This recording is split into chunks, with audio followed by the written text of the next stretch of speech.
Lozan Anlaşması'nın 1923 yılında imzalanmasından sonra Türkiye'de yaşayan Rumlarla Yunanistan'da yaşayan Türklerin karşılıklı olarak yerlerinin değiştirilmesi gündeme geldi. Tarih kitaplarında bu zorunlu göçe Büyük Mübadele adı verildi.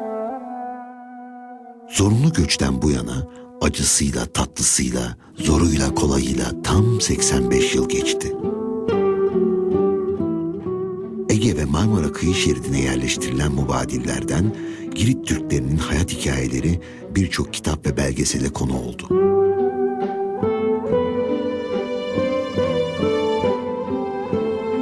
Ama unutulan bir yer vardı. Giritli mübadillerin son durağı Çukurova.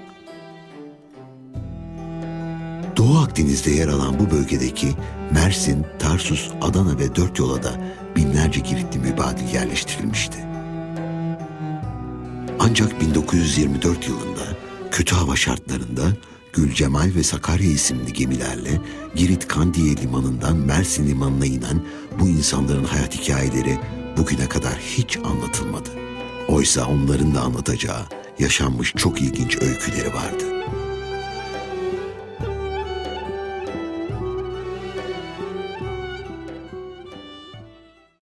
Sandalyen vapura götürüyorlar. Vapura götürdüler bizi. Annem babam çıkmış, benim haberim yok merdivenden. Ben bir kızla beraber merdivene yanaştık. Kızın ayakları kayıyor, denize batıyor ayakları. Feryat diyor. Ben hiç aldırmıyorum. Nasıl olsa bunu kurtarmaya gelen olursa beni de kurtaracak. Kızı aldılar, beni de aldılar yukarıya. Bir baktım ki adamın biri ölmüş. İki elinden biri, bir iki ayağından fırlatılar denize. Vapur ölü götürmez diyor. Ben de annemi çoktan görmemiştim. Anneme söylemeye geldim. Anne böyle böyle bir adamı denize attılar, ölmüş. Sen neredesin diyor, dolaşıyorsun, sabah veriyorsun. Kızdı bana. Ondan sonra gele gele Mersin'e çıktık. Mersin'de ziyafet vermeye başladılar. Kazanlar, askeriye kazanları gibi çay doldurdular tencerelerimize. Yedik. Annem dedi, git oğlum daha al dedi, acık. Nasıl söyleyeceğim dedim, Türkçe yok. Onlar seni görür verir dedi. Gittim, hakikaten gördüler, elimden aldılar, doldurdular, 3-4 tane de ekmek verdiler. Yedik. Ondan sonra topladılar bizi, herkesin künyasını okuyorlar.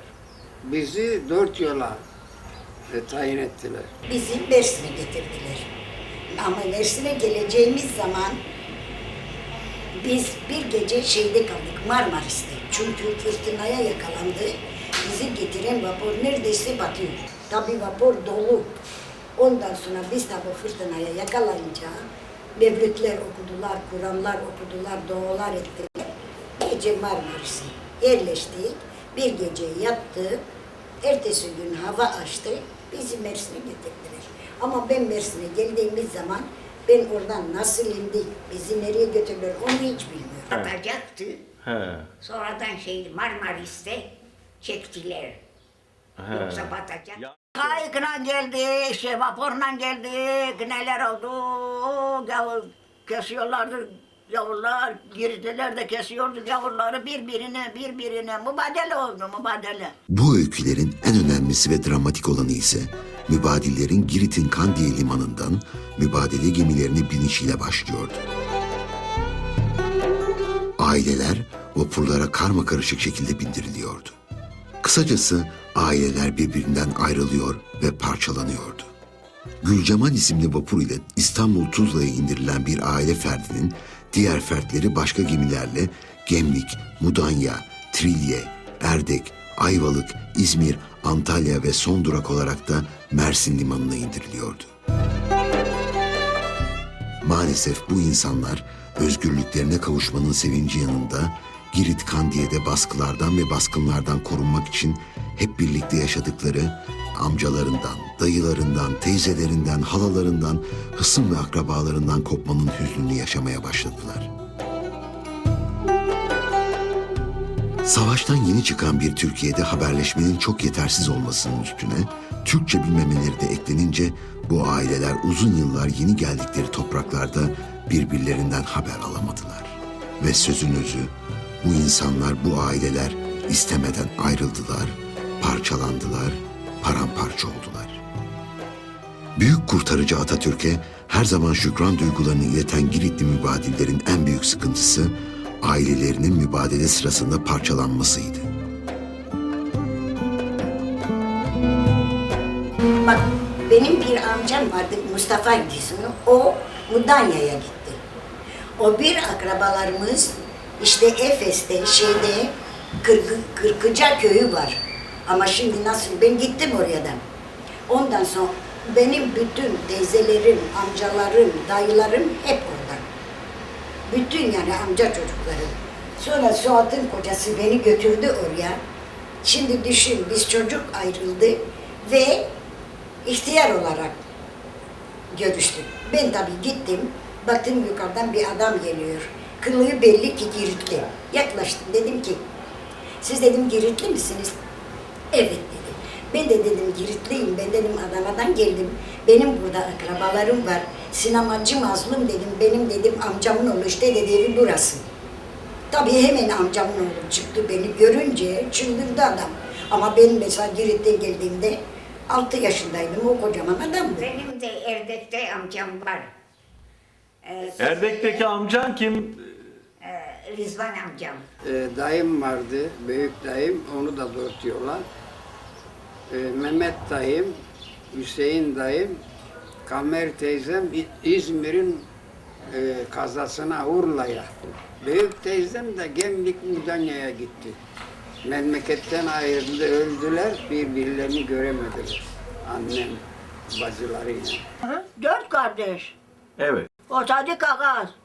İşte dayısı. İnenemle Fakriye. İşenemle Alerfi Meliha. İşenemle Alerfi Çetinele Zeliha. Hep öldüler. Bunlar nerelere geldi? Hepsi Tarsus'a mı geldi? Tarsus'tan ondan sonra İzmir'e gittiler, her tarafa gittiler. Ölen öldü, kalan kaldı. Kim kime dümdü na? Babam abi şehirine gitmek isterdi. Mudanya'ya gitmek isterdi. Annem de Gemli'ye gitmek isterdi çünkü kızı orada. Bu var yani yok değil. Çekişkenlik bu vardı. Ama nasip olmadı. Nasip olmadı. Niye? Para mevzu çıktı. Yoksa babamın bütün gayesi dayımla beraber olacaktı. Yani köyde de beraberdik. Bir avlu içerisindeydi, onun büyük evi vardı. Mudanya'daki dayım şimdi çok zengin. O çocukları zengin. Kim? Adı ne onların? Kimisi Mehmet, kimisi Hasan. Herhalde öyle olacak. Yani lakapları? Hiç bilmiyorum. Bilmiyorum. Çünkü neden? Şey yok. Görüşme yok. Görüşme yok. Teyzelerimez. İzmir'de bir dayım var. Yani dağınık bir şekilde her yerde, şimdi şu durumda, her yerde, her vilayette, her kazada muhacir var. Aradan geçen uzun ve zor yıllar mübadillere gelenek ve göreneklerini unutturmadı. Tam tersine ilk günlerdeki zorlukları aşan bu insanlar kurdukları derneklerin katkısıyla sık sık bir araya geldiler. Yaşlısıyla genciyle toplandılar ve özlem giderdiler. Adana, Mersin ve Tarsus'ta düzenlenen bu toplantılarda dünyaca ünlü Girit yemekleri yendi.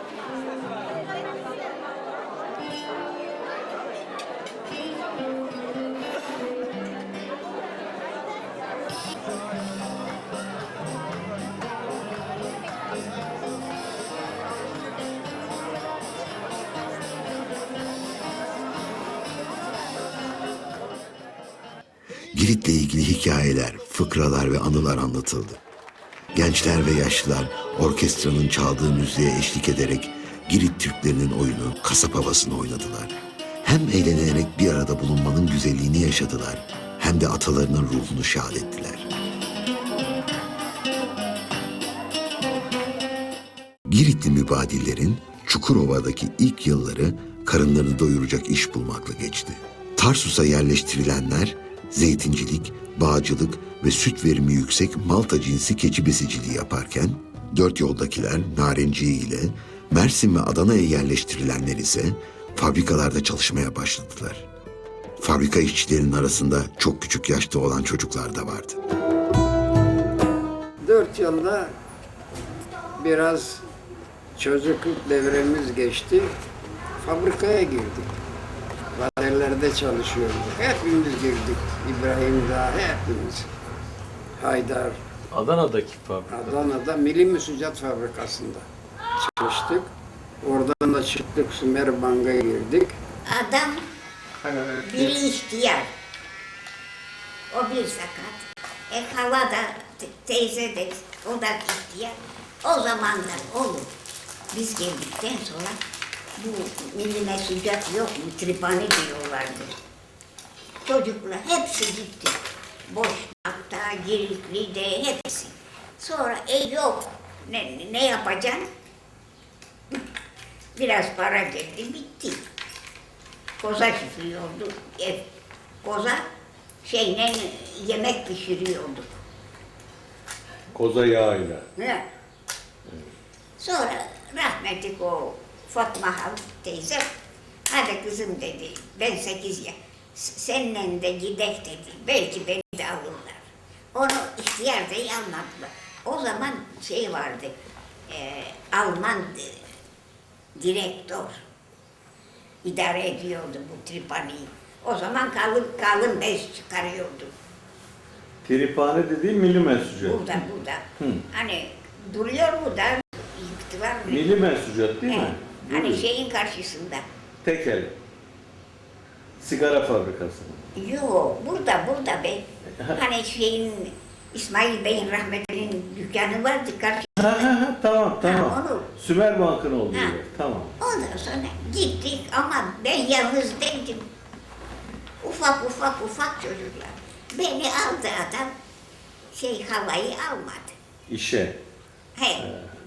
Sen kaç yaşındasın? 8. 8 yaşında fabrikaya girmek istedin. Herkes öyle, yalnız ben değilim. Makara vardı o zaman. Makaralar. Makara oldu. 2 sıra. Boyu yetmiyor. Ne yapardım? Sandık koyardım. 50 kuruştu. Bilhassa resimde çok başarılı. Yani çok çalışkan bir talebeyim. İşte maddi yönden dolayı dayısı okutmamış. Teyzesinin oğluyla beraber çıkarmışlar okulu. Çalışmaya. Bir müddet fabrikada çalıştım. Mekikleri, kopan mekikleri bağlıyormuş işte artık. Nasıl hata yaptıysa elini bilekten yukarı şey yapıyor. Çok kötü bir şekilde zedeliyor. Kesilmesi lazım diye devlet hastanesi deki doktorlar rapor veriyor. O şeyler de doktorlar da Rummuş. Bunlar da Rumca bildiği için anlıyor. Bu duyuyor Rumca. Akşamüstü tatile giriyor ya doktorlar. İçeri giriyorlar. Telden geçmiş, doğru eve gelmiş. Öksüz kalmış zaten 1,5 yaşında. Anneyi de babayı da aynı ayda kaybetmiş. Öksüz. Dayısı bakılmış. Dayı demiş elimi kesilirdi. Sen merak etme oğlum, benim babamdan kalma gümüş param var. O gümüş parayı bozdurur. Seni O zaman ne hastanesi? Amerika. Amerikan hastanesine götürüyor. Cafer Tayyar diyerekten bir Türk doktoru. Cafer Tayyar isminde bir Türk doktoru. Babamın elini tedavi ediyor. Sağlığına kavuşturuyor. Ve fotoğrafçılığa başlıyor. Giritliler kunduracılıkta, fotoğrafçılıkta, nalbantlıkta, hatta meyhanecilikte bile çok başarılı oldular. Yeni nesil Giritli çocukları da büyürken babalarından, dedelerinden, atalarından hep Girit'i dinlediler.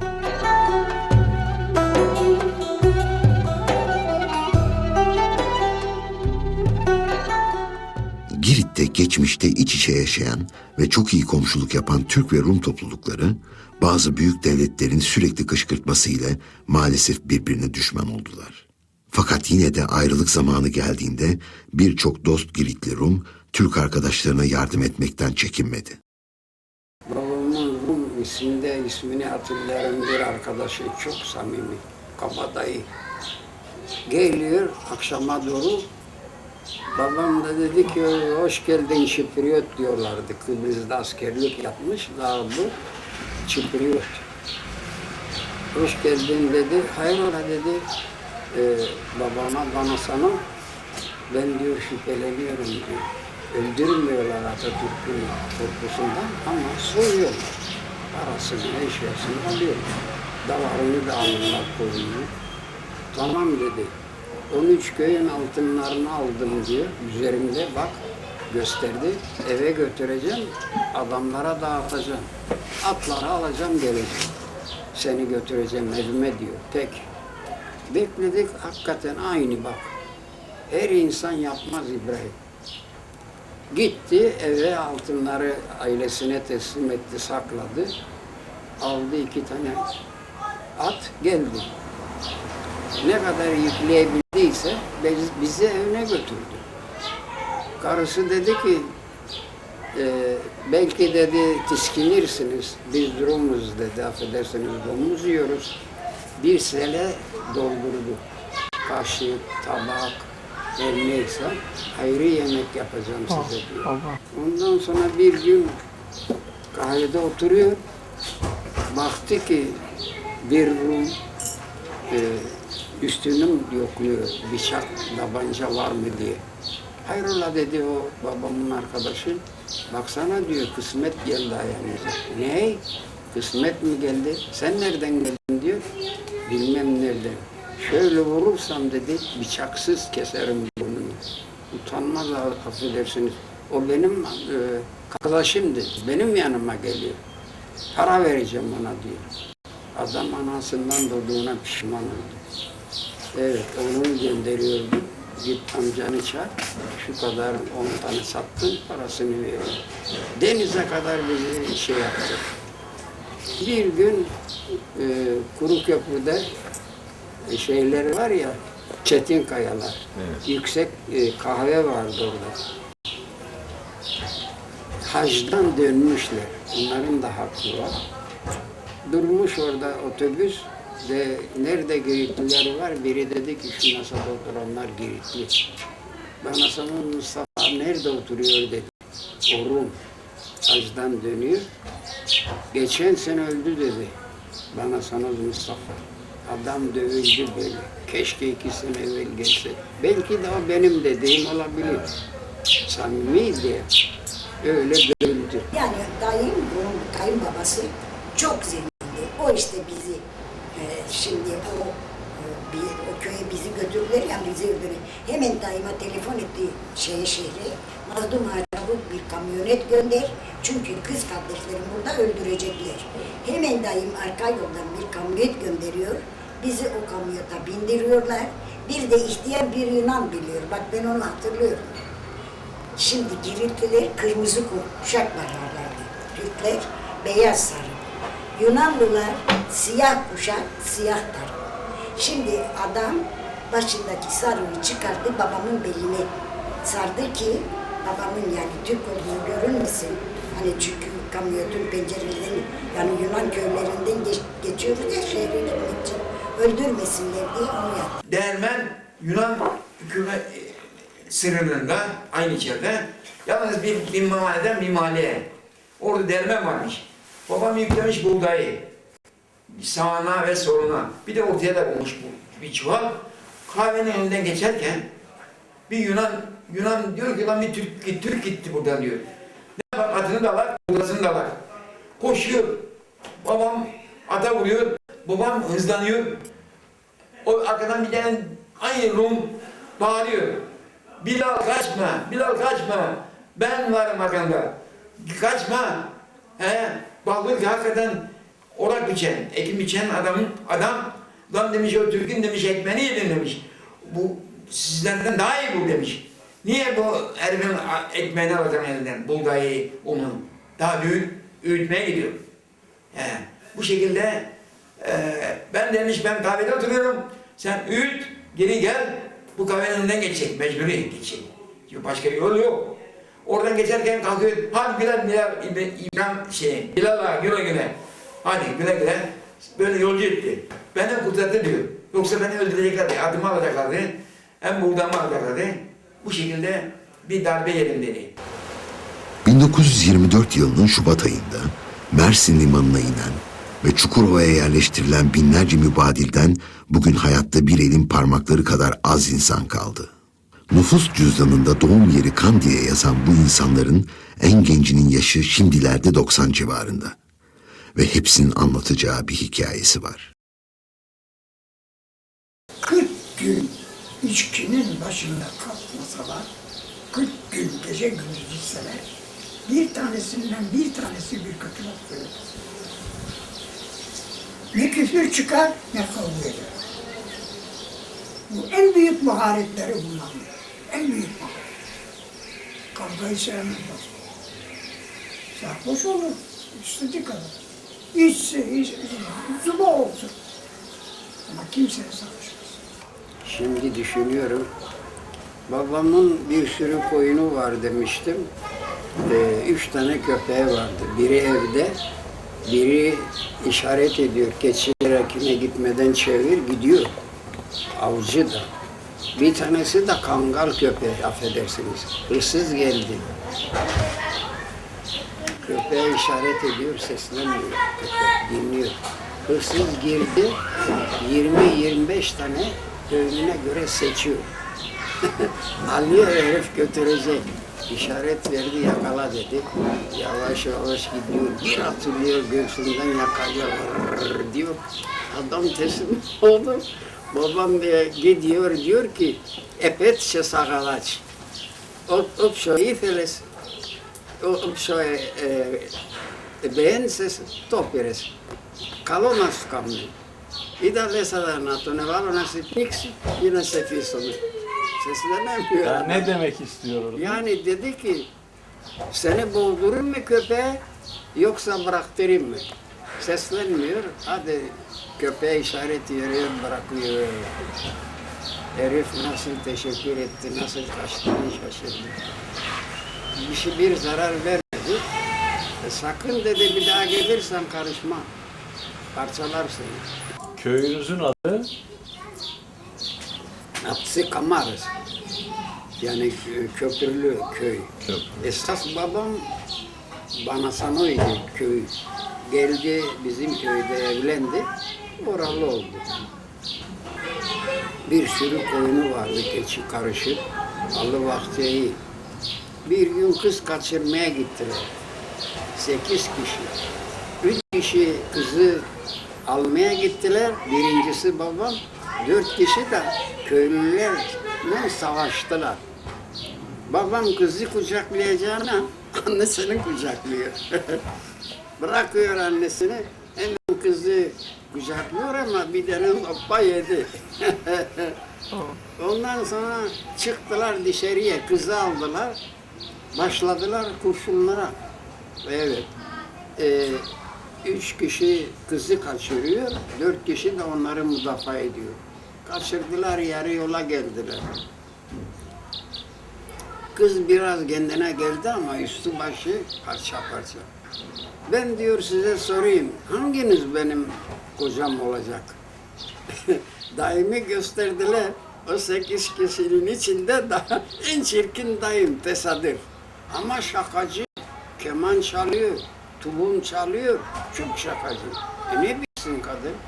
Ben bunu istemem, ben bunu istemem. Zorla ikna ettiler. Bunlardan şimdi hayatta olmayan İbrahim Hançerli'nin hikayesi ise hala son bulmadı. Yazılmaya devam ediyor. Girit'teki lakabı ile Karpeta İbrahim, Kandiye'ye bağlı Badia köyünde doğar. Badia köyünün ileri gelenlerinden namlı Karpeta Cafer'in küçük oğludur. Küçük yaşta annesini ve babasını kaybeden İbrahim'in en yakını kendisinden 12 yaş büyük olan abi Karpeta Mustafa'dır.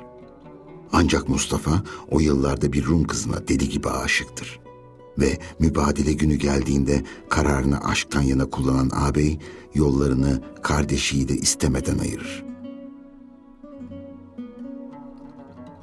Aradan yıllar geçer. Ama İbrahim ayrıldığı abiyle bir türlü temas kuramaz. Çünkü ilk önce geçim gailesi yeni vatana alışma yerleşme sancıları geçirmiştir. Çünkü iki ülke arasında düşmanlıklar girmiştir. İkinci Dünya Savaşı başlamıştır. Hasret o kadar büyüktür ki Hançerli her yola başvurur. Hatta bir keresinde 1960'lı yıllarda Kudüs'e hacı olmaya giderken Adana'da konaklayan ve aralarında Girit'te yaşayan Yunanlılar da bulunan otobüs yolcularına bile abini sorar. Onlara gerekli bilgileri ve adresini vererek Girit'e yollar. Haber bekler ve 5 yıl aradan sonra Almanya'dan bir mektup alır. Mektup Karadenizli İbrahim isimli birisi tarafından yazılmıştır. Ancak yazdıran kişi Almanya'da işçi olarak çalışan Giritli Stavros'tur. Mektubun yazılış şekli ve isim önce İbrahim Hançerli'yi şaşırtır. Fakat Stavros'un akrabası olduğunu anlamıştır. Hançerli bir yakınını bulmuştur. Ancak yine de bir araya gelememektedirler. Araya bir sürü sorun girer. Kıta sahanlığı, Kıbrıs olayları derken Türkiye ile Yunanistan yine karşı karşıya kalırlar. Bu da parçalanmış aileleri yine uzaklaştırır, ayırır. Ama şimdi en azından iki ülkenin halkı birbirine çok yakın. Ve bu yakınlığı fırsat bilen Yüksel Hançerli de babasından sonra amcasının izini sürmeye başlar. Şanslıdır. Zira 21. yüzyılın harikası internet insanlığın hizmetine girmiştir. Konuyu öğrenen Lozan Mübadilleri Vakfı Genel Sekreteri Sefer Güvenç de seferber olur. Girit'ten bir mail alınır. Ancak tam tatmin olmazlar. Bu sefer Girit Heraklion'a devamlı giden ve mübadelede Yunanistan'a kalan Türkleri bulmada deneyimli Bilal Türkoğlu devreye girer. Yüksel Hançerli'ye bu işi çözeceğine söz verir. Ve 19 Ağustos 2008 günü Hançerli'nin telefonu çalar. Bilal Türkoğlu akrabalarını bulduğunu, Heraklion'da bir kafede beraber kahve içtiklerini söyleyince heyecan birden Doruk'a ulaşır. Hançerliler hemen Girit'e gitmenin yollarını aramaya başlarlar.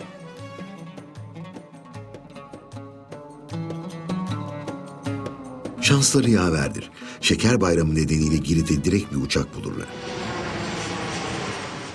Atalarının 85 yıl önce vapurla ayrıldığı ve günlerce süren yolculuğun dönüşünü 1 saat 15 dakikada yaparlar.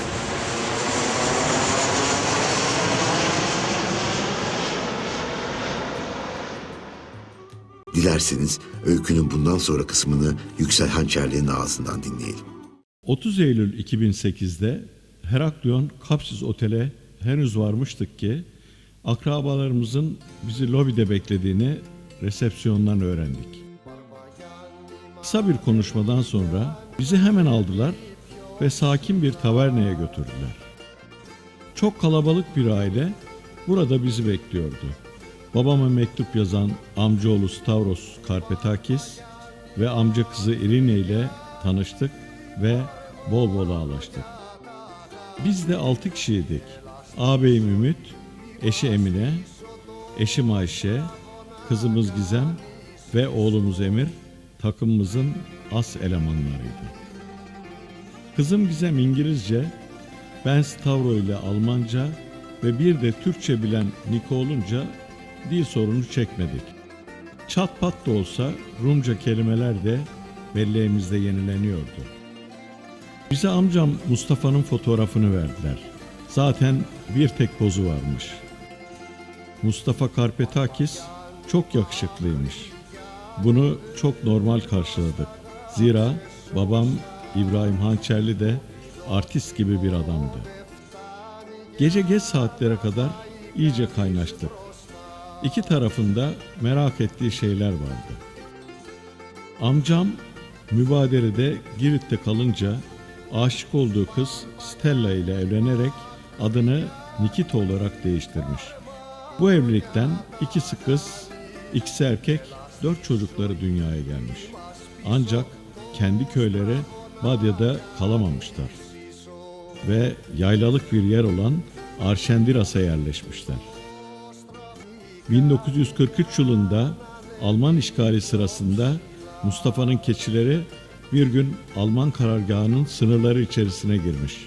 Maalesef Alman Nazi askerlerinin açtığı ateşle hunharca öldürülmüş. Bu arada onlar da bizim soyadımızın neden Karpeta değil de Hançerli olduğunu sordular.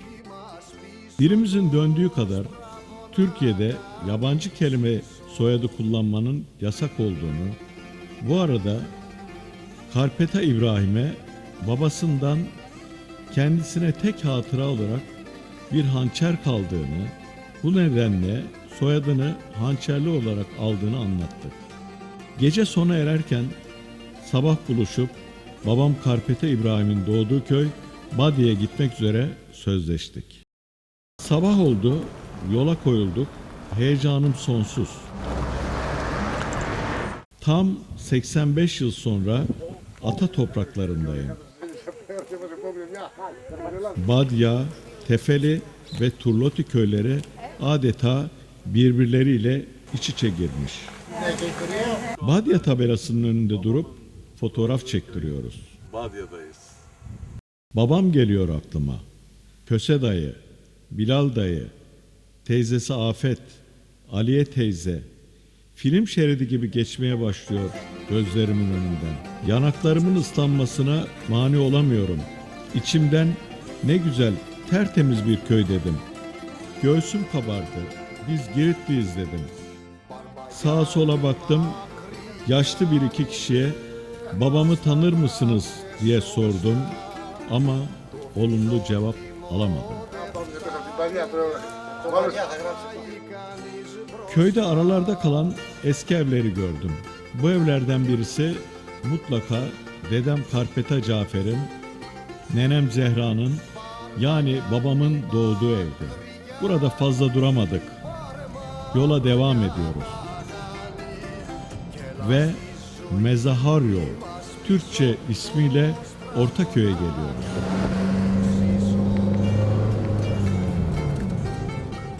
Araçlarımız bir akaryakıt istasyonu önünde duruyor. İçeriden elinde bastonu ile yaşlı bir kadın çıkıyor. Onun amcamız Mustafa Nikita'nın en büyük çocuğu 80 yaşındaki Maria olduğunu öğreniyoruz. Hepimize hasretle sarılıyor. Ağlaşıyoruz. Yüzü çok tanıdık. Onu da alıp amcamın köyüne Arşendiras'a doğru hareket ediyoruz. Oldukça yüksek bir yer, yaylalık. Yol boyunca alabildiğince yer alan zeytinlikler burada sona eriyordu.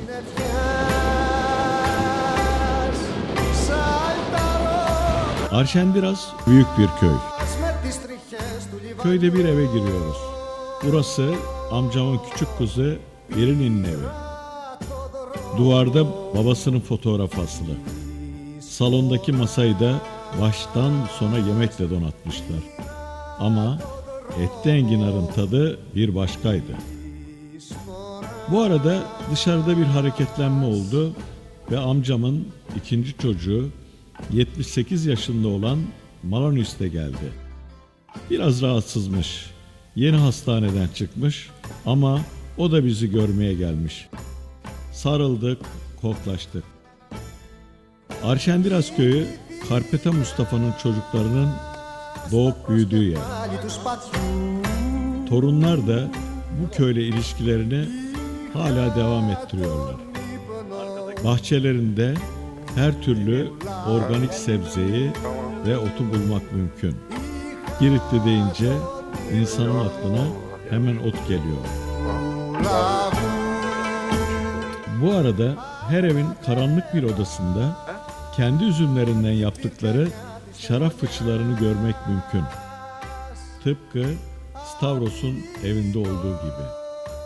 Girit'te kaldığımız 5 gün boyunca amcamız Mustafa Nikita'nın çocukları ve torunları bizi hiç yalnız bırakmadılar. Hele 4. gün Manolis'in oğlu Nikita'nın evinde tanışmalar sona ermiş, kaynaşmalar başlamıştı. Bayanlar hep birlikte olmuş, mutfakta bizi en iyi şekilde ağırlayabilmek için çalışıyorlardı. Bir tarafta sözlüklerde Türkçe kelimelerin karşılığı araştırılırken ilerleyen saatlerde lira eşliğinde söylenen şarkılar gece geç saatlere kadar devam etti.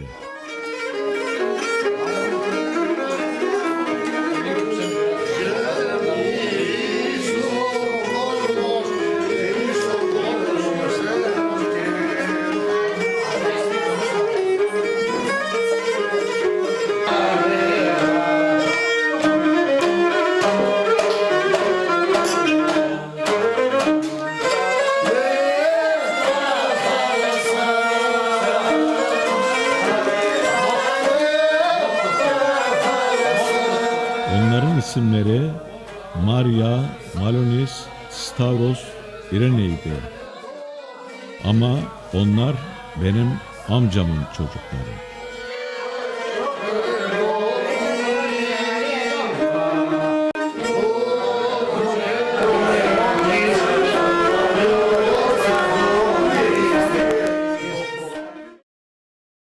Στο πακέστο ξαναλέω,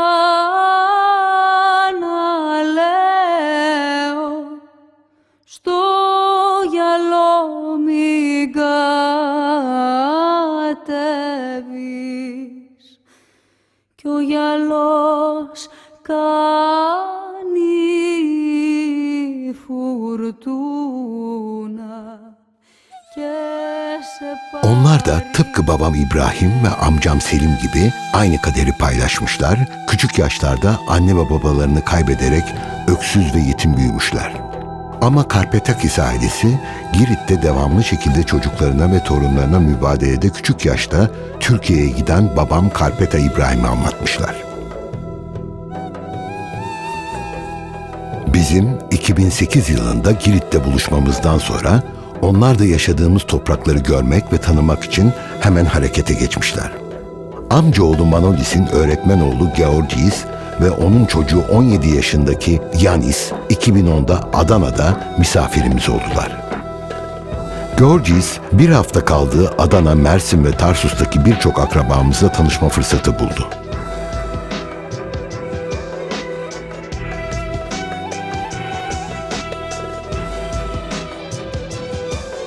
Bu arada Gemlik'ten babamın halasının torunu İsmet Dağ abimiz de Karpetaları görmeye geldi.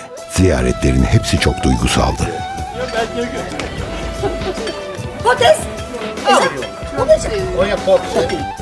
Adana'da bulunan babamın akrabaları Karpetalara çok yakınlık gösterdiler. Onlarla uzun uzun sohbet imkanı buldular.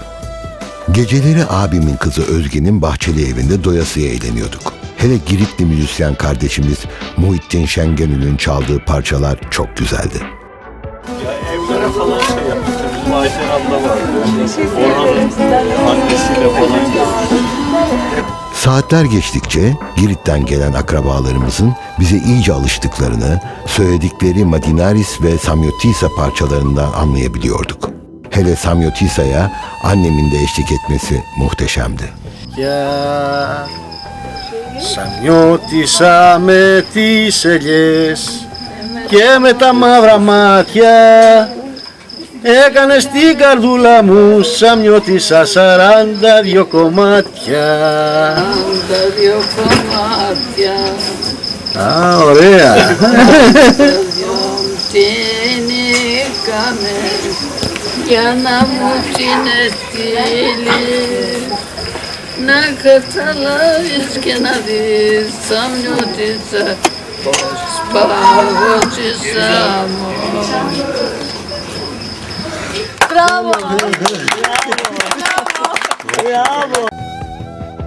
Bir de gözlerden kaçmayan Georgies'in annem Girit mübadili Zekiye Hançerli'ye çok yakın ilgi göstermesiydi.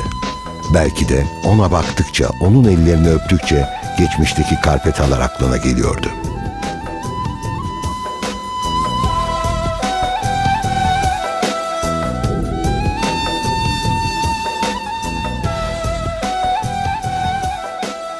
Amcamın torunu Georgies, seyahatini dolu dolu geçirmek, babam İbrahim'le ilgili yeni anılar dinlemek istiyordu.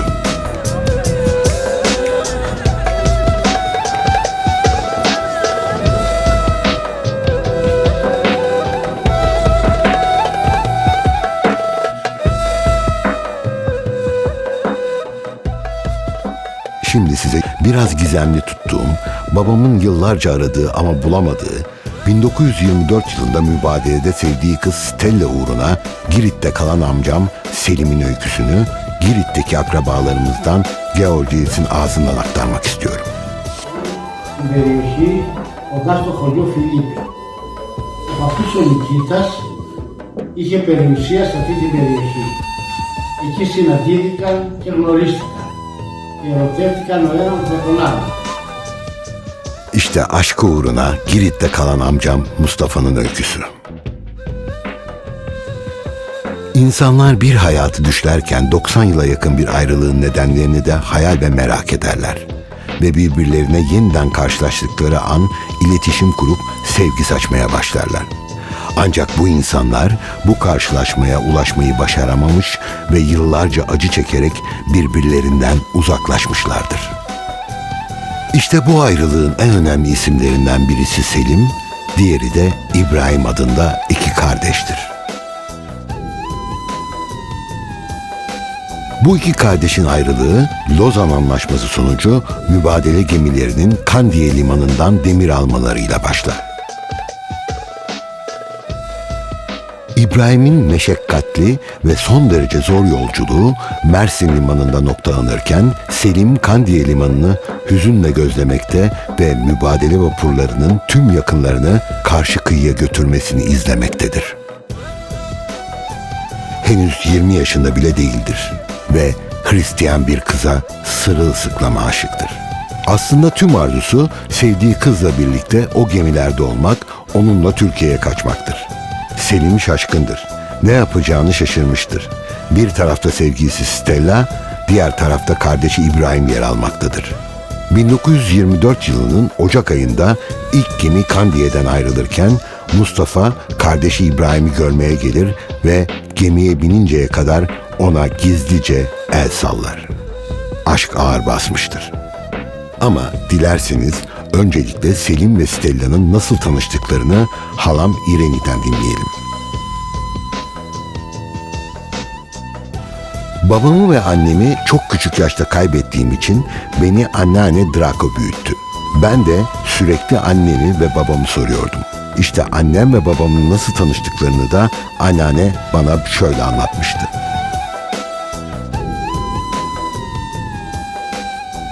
Stella bir gün eşekle komşu köyün muhaseresine zeytin götürürken eşeği çamura saplanır ve hareket edemez. Selim de bu durumu izler ancak hiç sesini çıkartmaz ve yardım etmez. Öylece Stella'nın yüzüne ve gözlerine bakar. Adeta büyülenmiştir.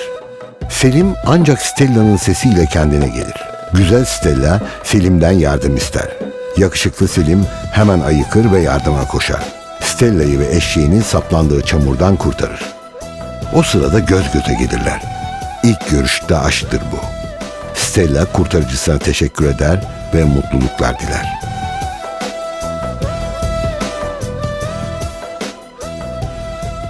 Selim hemen bu teşekküre cevap verir ve istersen beraber mutlu olabiliriz der.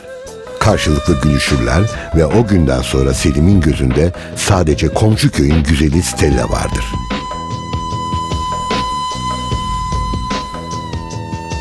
Ancak ortalıkta mübadele kelimesi telaffuz edilmeye başladıktan sonra huzurları biraz kaçar.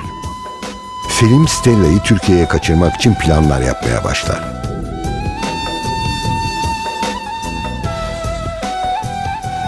Bu durumu dayısı Hüseyin Ağa ve amcası Arif Ağa'ya anlatan Selim, dayısını ikna eder ve babasından miras kalan yüklü miktarda altını alır. Ve bu altınları saklaması için bir arkadaşına verir. Ancak arkadaşına altınları teslim ettikten sonra bir daha göremez. Altınlar da kaybolmuştur. Selim ne yapacağını şaşırır. Hayal ettiği şeyler alt üst olmuştur. Sevdiği kız Stella'yı parası olmadığı için Türkiye'ye götürememiştir. Selim'in adı Muhtelif Mübadele Komisyonu listesinde yazılıdır ve adına düzenlenen tasfiye beyannamesi de komisyon tarafından onaylanmıştır. Sadece vapura binmesi kalmıştır. Lozan Mübadele Anlaşması gereği gemiye adım attığı andan itibaren Yunan vatandaşlığının sona ereceğini öğrenir. Kendisi için problem yoktur. Ancak sevgilisi olan Hristiyan Stella'yı bu gemiye bindirmesi yasaktır. Zira adı yolcu listesinde yoktur. İşte bu olaylar üst üste gelince Selim yönünü çizmek zorunda kalır ve tercihini aşkından yana yapar. Ancak Selim'in Girit Herakleon'da kaldığı Yunan polisi tarafından öğrenilir ve hakkında yakalama emri çıkarılır. Fakat o artık adını değiştirmiştir ve Mustafa olarak kendisini tanıtır. Artık Cafer Ağa'nın oğlu Selim yoktur. Mustafa yakışıklı olduğu kadar akıllı da bir gençtir. Tüm yakınları gittikten sonra kendisini polisten ve çevreden korumak için Kandiye'nin güneyinde yaylalık bir yer olan Arşendriyas'a yerleşir. Burada vaftiz edilir ve Hristiyan olup adını bir kez daha değiştirir. Mustafa'nın yeni adı Nikitas'tır. Artık sevgilisi Stella ile evlenmesi için hiçbir engel kalmamıştır ve Stella ile evlenir. Bu evlilikten 1928 yılında Maria, 1931 yılında Manolis, 1937 yılında Stavros ve 1941 yılında son çocukları Irene dünyaya gelir. Nikita, Arşendriyas'ta hayvancılıkla uğraşır. Keçi beslemekte, keçi peyniri üreterek geçimlerini sağlamaktadırlar. Zor ancak mutlu bir yaşamları vardır. Bulundukları bölge yüksek bir yerdir. Kışın yoğun kar yağışı almaktadır. Ama Nikita eşi Stella ile beraber tüm engelleri aşar. Bu arada çocuklar da büyümektedir. Nikita çocuklarıyla geçmişe dair fazla konuşmamaktadır. Bütün amacı ailesini sağlıklı ve mutluluk içerisinde yetiştirmektir. 1940 yılına kadar fakir de olsalar her şey yolunda gider. Ama Avrupa büyük bir tehlikeyle karşı karşıyadır. İkinci Dünya Savaşı başlamıştır ve Hitler'in ordusu ortalığı yakıp yıkmaktadır. Girit de bu savaştan nasibini alır ve 1941 yılında Alman paraşütçüler adanın her tarafına indirme yaparlar. Nikita'nın köyü Arşendriyas'ta bu işgalden nasibini alır. Girit'in güneyinde yer alan bu bölgenin denize kıyısı vardır ve Almanlar için çok önemlidir. Zira burası Afrika'ya en yakın noktadır. Alman denizaltılarının ve askerlerinin buradan gemilerle Afrika'ya geçmesi planlanmaktadır. Ancak bu bölgenin yerli halkı için de önemi büyüktür. İşgalciler birçok yasak getirir. Deniz suyundan tuz yapmayı ve kıyıya yakın yerlerde keçilerinin otlatılmasını yasaklarlar. Ama insanlar geçimlerini sağlamak için çalışmak zorundadır. Nikitas da 4 çocuğu için her tehlikeyi göze alır. Bir gün otlattığı keçilerden birkaçı yakınlardaki Alman karargahının içine girer. Keçilerini karargahtan çıkarmak isteyen Nikitas, Almanlar tarafından tutuklanarak Arşendriyas yakınlarında bir kıyı köyünde hapsedilir.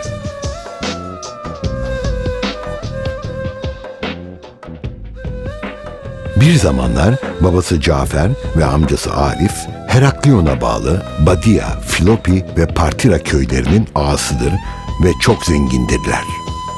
İşte tüm bu yaşamı, zenginliği, aşkı uğruna terk eden Nikitas bu kez çocuklarının geçimini sağlamak isterken hapse düşmüştür. Bu arada Arşendriyas'taki Nikitas Karpetakis'in çocukları çok zor günler geçirmektedir. Stella bu yokluğu çocuklarına hissettirmemek için olağanüstü bir gayret sarf etmektedir. Hapisteki Nikitas'ın tek düşüncesi bir an önce ailesine kavuşmaktır. Bir gece hapishanedeki gardiyanların boş bulunmalarından faydalanan Nikitas, mahkum bir arkadaşıyla beraber kaçmayı başarır.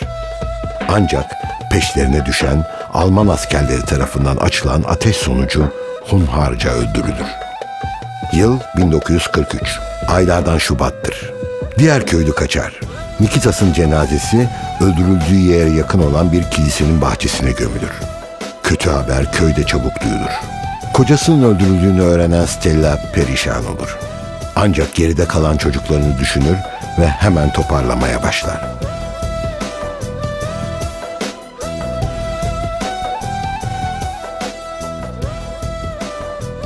Hayat devam etmektedir ve çocuklar büyümektedir.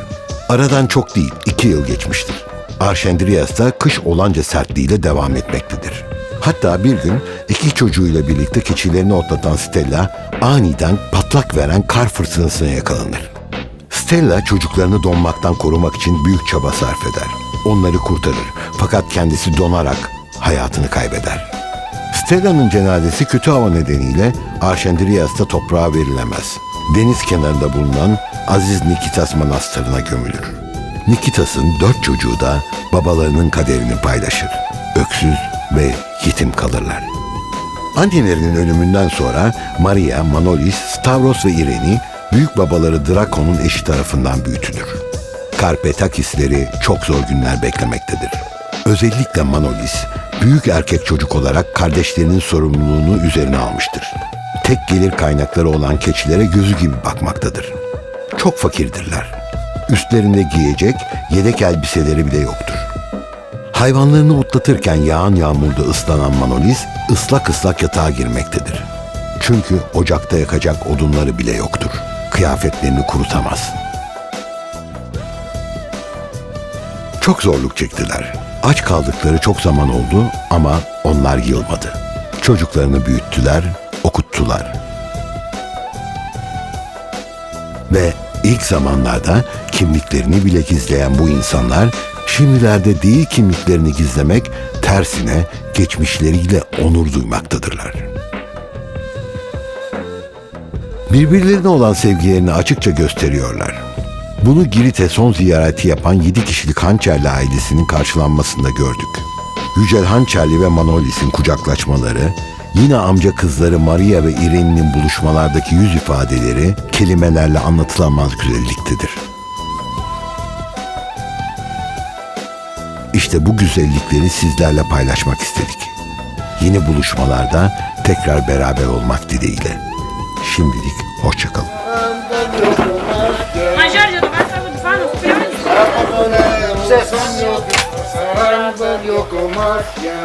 İki parça yapmış. O erotas ve feli parakaya.